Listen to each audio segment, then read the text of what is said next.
नरकासुराचा गुवाहाटीतून उगम झाला. शिंदे तिथून प्रेरणा घेत आहेत. नरकासुराप्रमाणेच गदारांना जनता चिरडून टाकेल, संजय राऊतांचा घणाघोत. तर जनतारूपी श्रीकृष्ण तुमच्या अहंकाराचा नाश केल्याशिवाय राहणार नाही, नवनाथ बन यांचा पलटवार.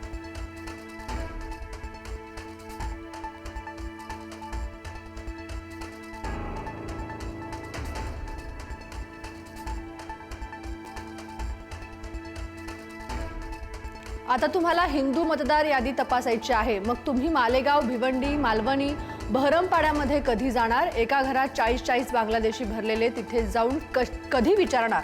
नितेश राणेंचा विरोधकांना सवाल.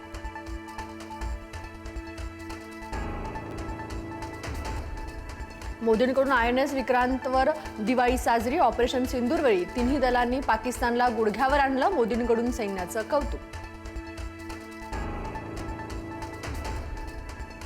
नातू कियानसोबत राज ठाकरेंची दिवाळी साजरी. दिवाळीच्या सणात नात्यांचा गोडवा.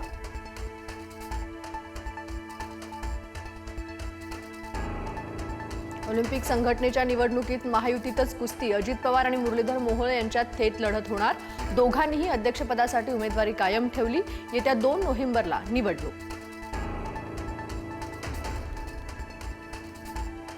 स्थानिक स्वराज्य संस्थांच्या निवडणुका स्वबळावर लढण्याची शिंदेंच्या शिवसेनेची तयारी सुरू.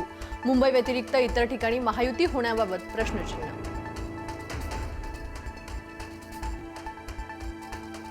सध्या मनोमिलन नाटकाचं जोरदार प्रमोशन. ठाकरे बंधूंच्या युतीवरून शिंदेंचा हल्लाबोल. तर तुम्हाला लेखकाचं नाव तरी माहिती आहे का? राऊतांकडून समाचार.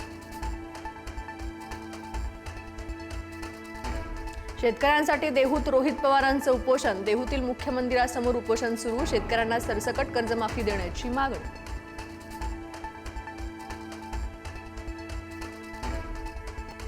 जतच्या राजाराम बापू पाटील साखर कारखान्याचं धुरांड यंदा पेटू देणार नाही.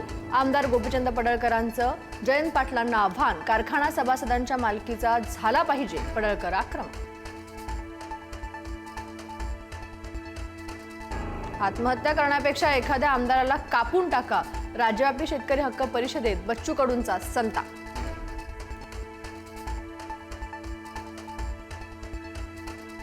पूरग्रस्त राज्यांसाठी केंद्रातून मदत. महाराष्ट्राला केंद्र सरकारकडून 1566 कोटींचा निधी मंजूर. कर्नाटकलाही 384 कोटींची मदत.